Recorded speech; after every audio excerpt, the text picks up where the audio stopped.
नमस्कार, मैं डॉक्टर सत्येंद्र कुमार सैनी आज आपके सामने लेकर के आया हूँ उच्च स्तरीय चिंतन के कौशलों में से निर्णय निर्धारण डिसीजन मेकिंग पर आज हम चर्चा करेंगे। उच्च स्तरीय चिंतन में निर्णय निर्धारण महत्वपूर्ण है। मनुष्य प्रतिदिन कोई न कोई निर्णय लेता रहता है।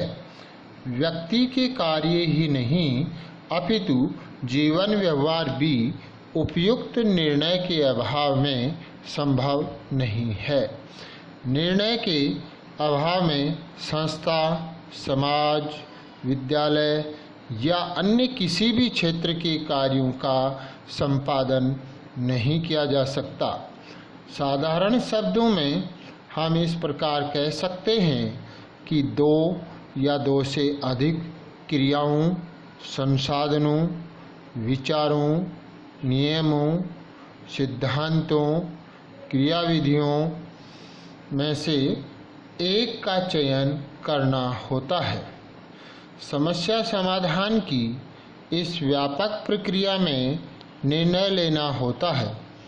व्यक्ति के समक्ष उपस्थित समस्याओं के समाधान के लिए संभावित समाधान या विकल्पों में से एक समाधान या विकल्प का चयन करना होता है। इस प्रक्रिया को निर्णय निर्धारण कहते हैं।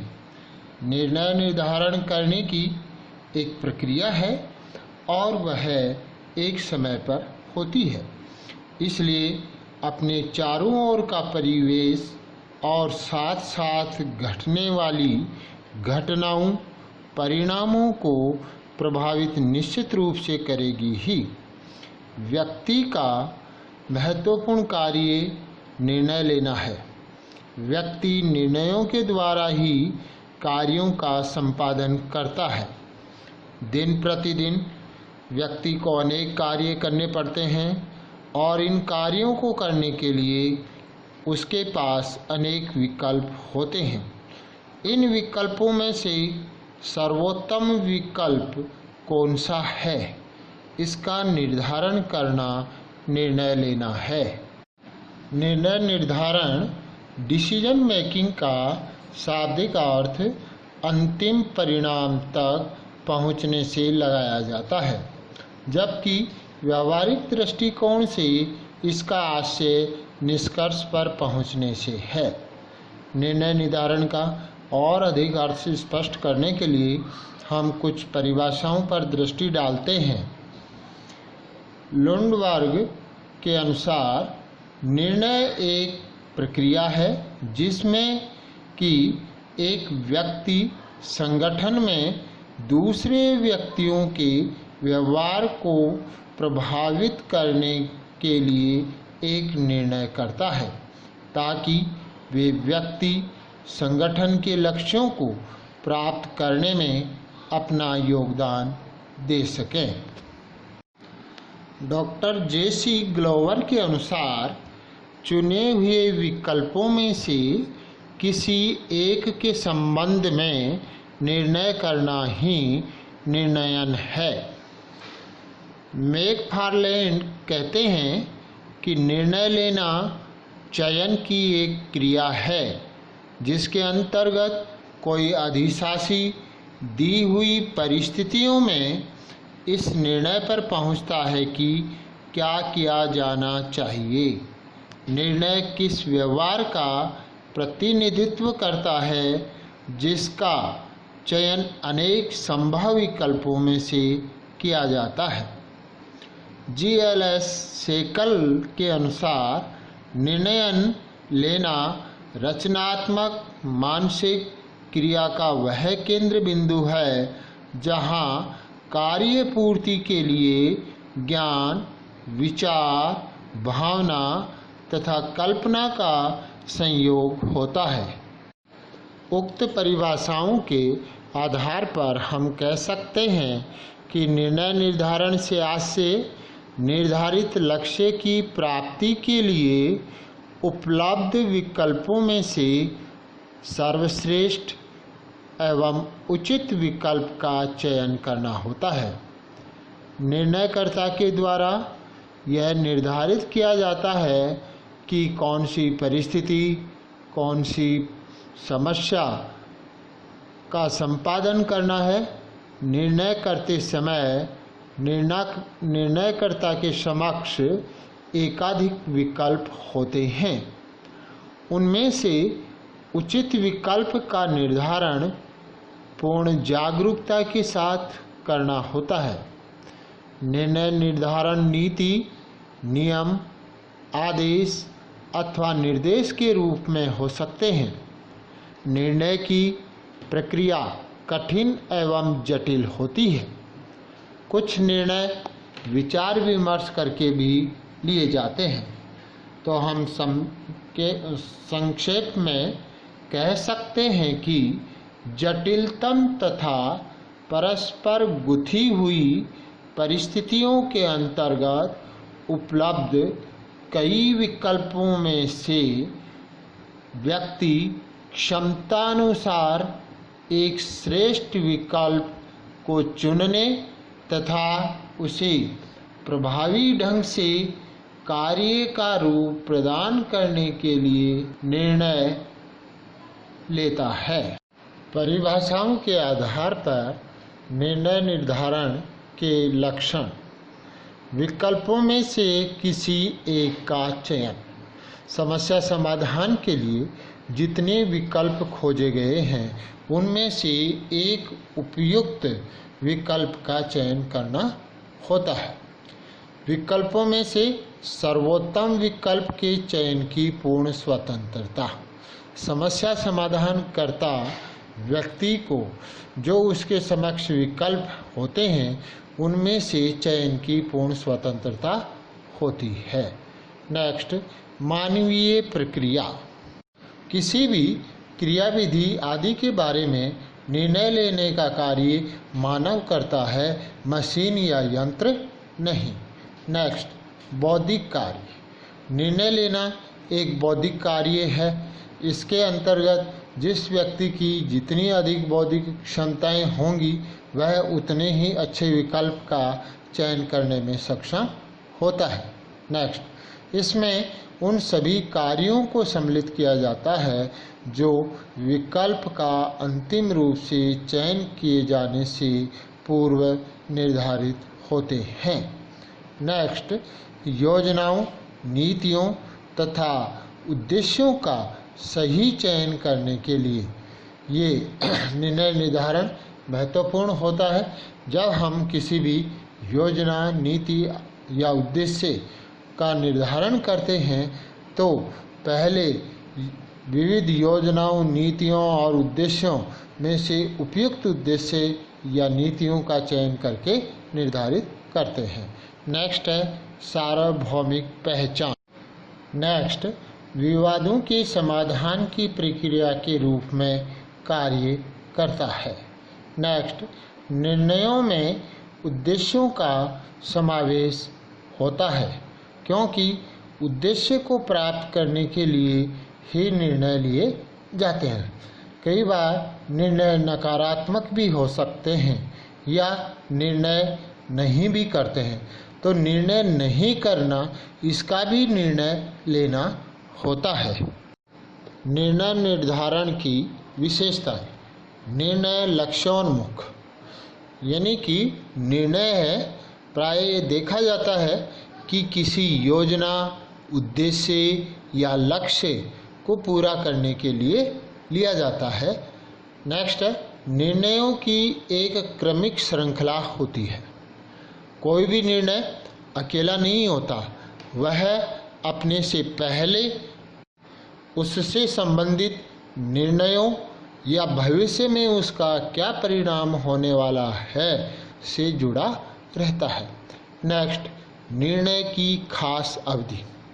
जब भी कोई निर्णय लिया जाता है तो वह किसी विशेष परिस्थिति या समय के अनुसार और उसी समय लिया जाता है, जिससे उसके सहगामी जितनी भी घटनाएं हैं वो उनके परिणाम को प्रभावित करती हैं। देखते हैं निर्णय निर्धारण प्रक्रिया के सोपान। निर्णय निर्धारण प्रक्रिया के अनेक बुद्धिजीवियों ने अपने अपने अनुसार निर्णय निर्धारण के सोपान बतलाए हैं। हर्बर्ट साइमन ने 3, न्यूमैन, समर और वॉरेन ने 4, बेंके ने 11, पीटर एफ ड्रकर ने 5 सोपान बताए हैं। इन सब का अध्ययन करने के पश्चात निर्णय निर्धारण की निम्न सोपान हो सकते हैं।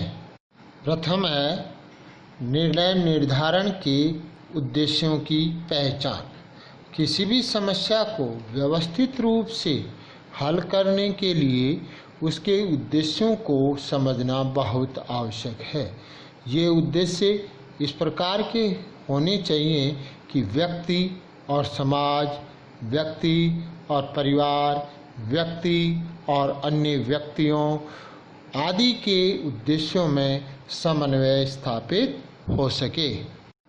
समस्या की व्याख्या तथा सूचनाओं का संकलन।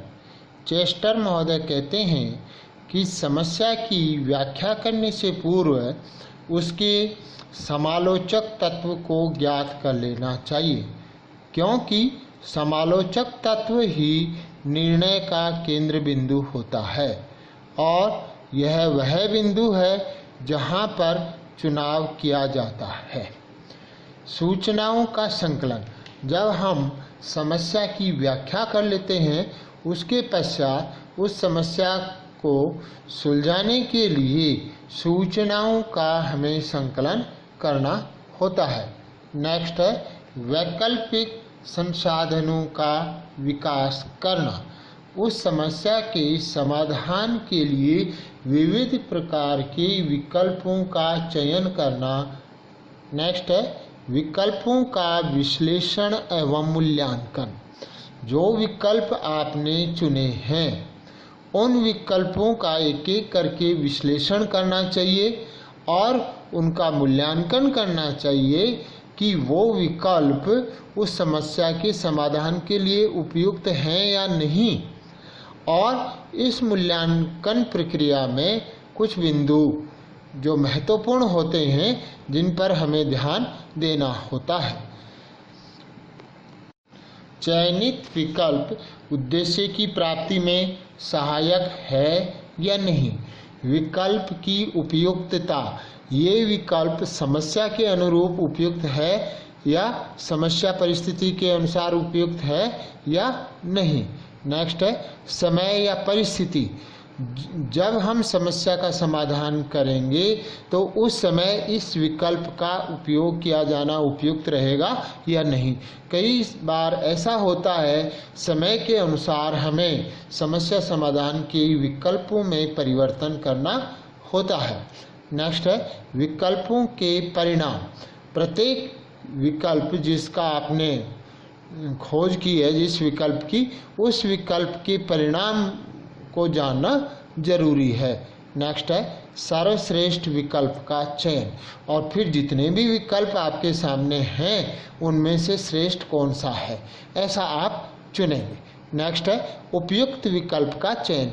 ये मूल्यांकन की प्रक्रिया पूर्ण होने के बाद आपने जो विकल्पों का मूल्यांकन किया है उनमें जो श्रेष्ठ विकल्प है उसका हम चयन करते हैं।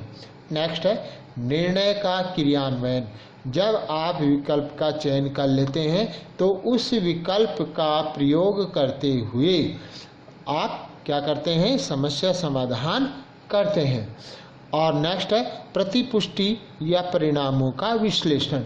उस विकल्प के या निर्णय के प्रयोग करने के बाद जब आपने समस्या का हल किया तो उसके क्या परिणाम निकल करके आपके सामने आए, इसका भी हमें विश्लेषण करना। अब हम देखते हैं निर्णय निर्धारण कौशल का प्रशिक्षण।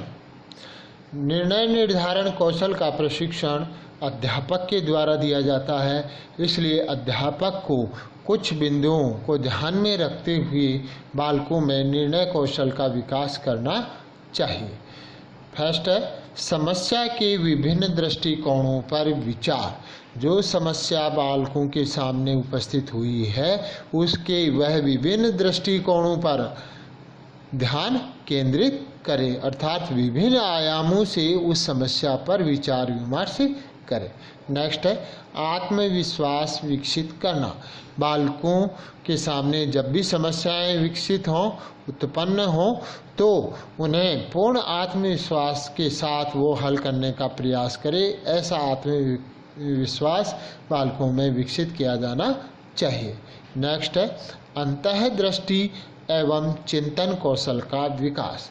किसी भी समस्या के समाधान के लिए या चिंतन के लिए या निर्णय के लिए अंतःदृष्टि की बहुत अधिक आवश्यकता होती है।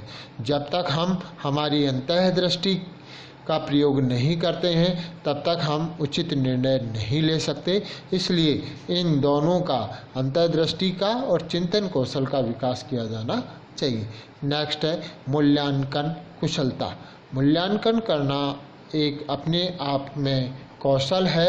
हर कोई व्यक्ति कुशलता के साथ मूल्यांकन नहीं कर सकता, क्योंकि अधिकांशतः मूल्यांकनकर्ता समस्या के सभी पक्षों पर ध्यान केंद्रित नहीं कर पाते हैं या वो अपनी पूर्व धारणाओं से ग्रसित होते हैं। इस कारण से वह उचित मूल्यांकन नहीं कर पाते हैं।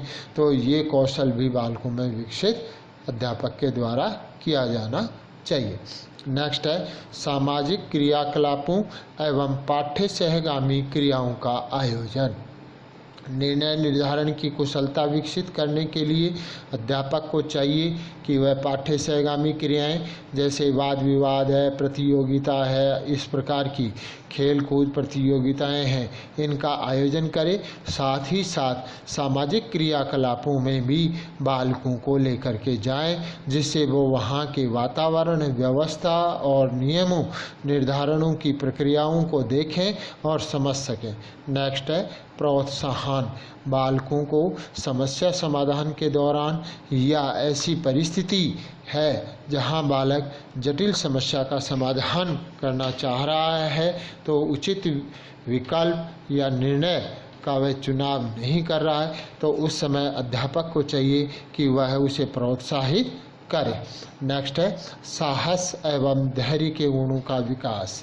समस्या समाधान के लिए या चिंतन के लिए या निर्णय के लिए बहुत ही साहस की आवश्यकता होती है। सामान्य व्यक्ति जटिल और लीक से हट करके निर्णय नहीं ले सकता। इसलिए बालकों में साहस के कौशल का विकास किया जाए ताकि वो उचित निर्णय ले सकें और धैर्य के साथ सही निर्णय लेने में सफल हो सकें। इसी के साथ आज का हमारा ये टॉपिक पूर्ण होता है।